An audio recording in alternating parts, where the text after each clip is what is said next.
দেখেন দেখেন ভাই, হিরো আলমকে কিভাবে বেধড়ক ভাবে পিটতেছে। অর্থাৎ আপনারা আজকে দেখেন আমাদের এই স্বাধীন দেশে কিভাবে একটা একটা স্বাধীন মানুষকে, কিভাবে একটা সাধারণ জনগণকে কিভাবে বেধড়ক কুকুরের মতো, অর্থাৎ মানে ওনাকে মনে হয় না উনি একজন মানুষ, যে উনি যে একজন মানুষ। ওনাকে যেহেতু মানুষটি ছোটখাটো, এই জন্য তারা 4 5 6 5 6 জন মিলে মিলে এমন ভাবে তাকে বেধড়ক ভাবে মারলো, যেটা আসলে একটা স্বাধীন দেশে এভাবে যে সে মার খাবে, এটা আসলে আমরা কেউ কল্পনা করিনি।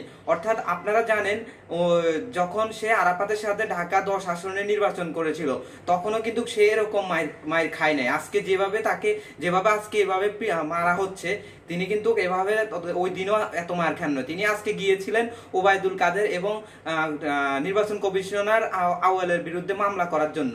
সো মামলা করার জন্য ওইখানে যাওয়ার পরে ওনাকে কয়েকজন মিলে ধরে বলতেছে যে তুই তারেক জিয়ার নামে কেন উল্টাপাল্টা কথা বলছ, তারেক জিয়াকে নিয়ে তুই কেন উল্টাপাল্টা কথা বলছ। তো এই কথা বলতেছে আর তাকে বেধড়ক, আপনারা ভিডিওতে দেখছেন তাকে বেধড়ক কি পরিমাণ তাকে অর্থাৎ মারা হয়েছে।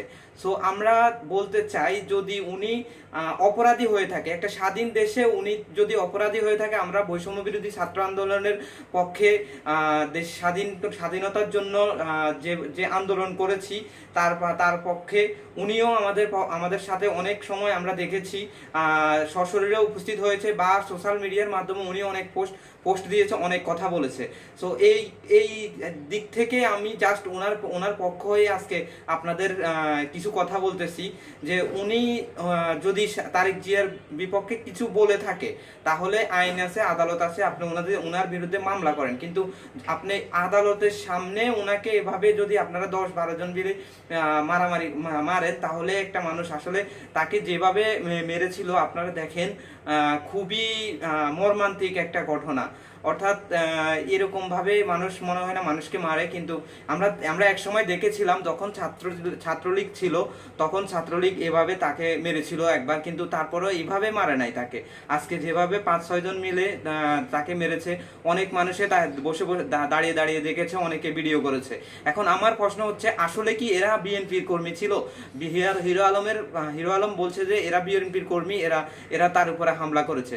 আসলে যদি তারা বিএনপির কর্মী কিনা, ভিডিও ফুটেজের মাধ্যমে তাদেরকে শনাক্ত করে তাদেরকে আইনের আওতায় আনতে হবে। আমরা জানি তারেক রহমান স্যার উনি কিন্তু অলরেডি এইসব সংঘাত বা হাঙ্গামাতে উনি একদমই পছন্দ করেন না। উনি যেহেতু লন্ডনে দীর্ঘদিন থেকেছেন, লন্ডনের রাজনীতি উনি ওইখানকার রাজনীতি অনুযায়ী উনি কাজ করতে চান।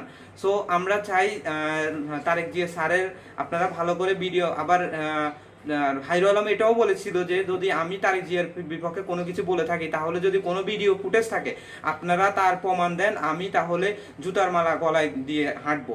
সো আপনার যদি এরকম কোনো ভিডিও থেকে থাকে, তাহলে আপনারা বের করুন, বের করে অর্থাৎ জানিয়ে দিন।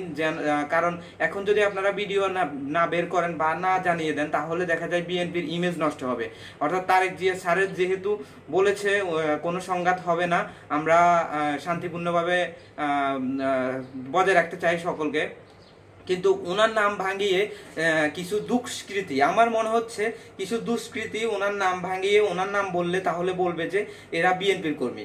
এখন বোঝার বিষয় হচ্ছে, দেখার বিষয় হচ্ছে যে এরা কি আসলে বিএনপির কর্মী কিনা, এদের বিরুদ্ধে তদন্ত করে এদেরকে বের করতে হবে। এরা যদি বিএনপির কর্মী হয়ে থাকে, তাহলে অবশ্যই তারেক জিয়া স্যার ওদেরকে সবাইকে বহিষ্কার করবে দল থেকে, এবং তাদের শাস্তির আওতায় আনবে। সো আমি আসলে আজকের যে হিরো আলমকে যেভাবে মেরেছে, এটা দেখি খুবই খারাপ লাগলো। আসলে সে নির্বাচনের সময় এত মার খায় না, কিন্তু এখন স্বাধীন দেশে সে যেভাবে মার খেলো, সেও আমাদের সাথে একজন যোদ্ধা।